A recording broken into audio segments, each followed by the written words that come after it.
ಮಕರ ಸಂಕ್ರಾಂತಿ ಪ್ರಯುಕ್ತ ಕಾಪು ಕೊಪ್ಪಲಂಗಡಿ ಅಯ್ಯಪ್ಪ ಸೇವಾ ಸಮಿತಿಯ ವತಿಯಿಂದ ವಿಶಿಷ್ಟ ಧಾರ್ಮಿಕ ಕಾರ್ಯಕ್ರಮಗಳನ್ನು ವಾಸುದೇವ ಸ್ವಾಮಿ ದೇವಸ್ಥಾನ ವಠಾರದಲ್ಲಿ ನಡೆಸಲಾಯಿತು.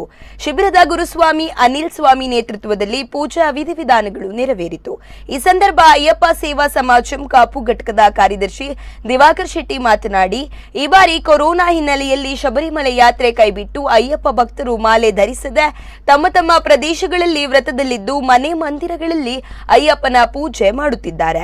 ಈ ಹಿನ್ನೆಲೆ ಮಕರ ಸಂಕ್ರಾಂತಿ ಪ್ರಯುಕ್ತ ಕರಾವಳಿಯ ಬಹುತೇಕ ಶಿಬಿರಗಳಲ್ಲಿ ಭಜನೆ, ಮಹಾಪೂಜೆ, ಅನ್ನದಾನವನ್ನು ಹಮ್ಮಿಕೊಳ್ಳಲಾಗಿದೆ ಎಂದರು. ಈ ಸಂದರ್ಭ ಕಾಪು ಶಾಸಕ ಲಾಲಾಜಿ ಮೆಂಡನ್, ಸುರೇಶ್ ಶೆಟ್ಟಿ ಗುರ್ಮೆ ಸಾವಿರಾರು ಭಕ್ತರು ಅಯ್ಯಪ್ಪ ಪೂಜಾ ಕಾರ್ಯದಲ್ಲಿ ಪಾಲ್ಗೊಂಡಿದ್ದರು.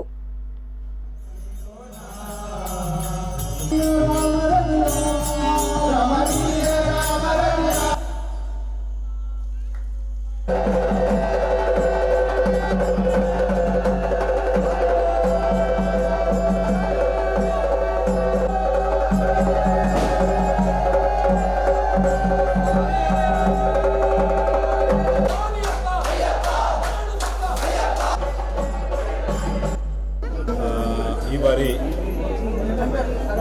ಕೋವಿಡ್ನ ಈ ಒಂದು ಸಂದರ್ಭದಲ್ಲಿ ನಾವೆಲ್ಲರೂ ನಮ್ಮ ಅಯ್ಯಪ್ಪ ಸೇವಾ ಸಮಾಜದ ತೀರ್ಮಾನದಂತೆ ನಾವೆಲ್ಲರೂ ಈ ಕರಾವಳಿ ಭಾಗದಲ್ಲಿ ಭವನ ಸನ್ನಿಧಾನ ಕಾರ್ಯಕ್ರಮವನ್ನು ಹಮ್ಮಿಕೊಂಡಿದ್ದೇವೆ. ಅದರ ಪ್ರಕಾರ ಇಂದು ಈ ವಾಸುದೇವ ಸ್ವಾಮಿಯ ಈ ಸನ್ನಿಧಾನದಲ್ಲಿ ಕೊಪ್ಪಲಂಗಡಿ ವಾಸುದೇವ ಅಯ್ಯಪ್ಪ ಭಕ್ತ ಮಂಡಳಿಯ ವತಿಯಿಂದ ಇವತ್ತು ದೀಪಾರಾಧನೆ ಕಾರ್ಯಕ್ರಮ ನಡೆಯಿತು. ಅದೇ ರೀತಿ ಅನ್ನ ಸಂತರ್ಪಣೆ ಕಾರ್ಯಕ್ರಮ ನಡೆಯಿತು. ಎಲ್ಲ ಊರಿನ ಪರವೂರಿನ ಹೆಚ್ಚಿನ ಭಕ್ತಾದಿಗಳು ಈ ಕಾರ್ಯಕ್ರಮದಲ್ಲಿ ಭಾಗವಹಿಸಿ ಆ ಸನ್ನಿಧಾನದಿಂದ ಆ ಅಯ್ಯಪ್ಪ ಸ್ವಾಮಿಯೇ ನಮ್ಮಲ್ಲಿಗೆ ಬಂದಂಥ ಒಂದು ಅನುಭವ ಈ ಒಂದು ಕ್ಷಣದಲ್ಲಿ ಆಯಿತು. ಹಾಗಾಗಿ ನಾವೆಲ್ಲರೂ ಮನೆ ಮಂದಿಯವರು ಸೇರಿಕೊಂಡು ಇವತ್ತು ಆ ಅಯ್ಯಪ್ಪನ ಮಕರ ಸಂಕ್ರಮಣದ ಸಂಭ್ರಮವನ್ನು ನಾವೆಲ್ಲರೂ ಇವತ್ತು ಆಚರಿಸಿದೆವು. ಹಾಗಾಗಿ ಇದೊಂದು ನಮ್ಮೆಲ್ಲರ ಈ ಕೋವಿಡ್ನ ಕಾಲದಲ್ಲೂ ಇದೊಂದು ನಮ್ಮೆಲ್ಲರ ಪುಣ್ಯ. ಯಾಕಂದರೆ ಆ ಸನ್ನಿಧಾನದಿಂದ ಆ ಅಯ್ಯಪ್ಪ ಸ್ವಾಮಿ ಇಲ್ಲಿ ಬಂದು ನಮ್ಮೊಂದಿಗೆ ಸೇರಿಕೊಂಡೆ ಅನ್ನುವಂಥ ಆ ಒಂದು ಅನುಭವ ಈ ದೀಪಾರಾಧನೆ ನಮಗೆ ಕಂಡು ಬಂತು.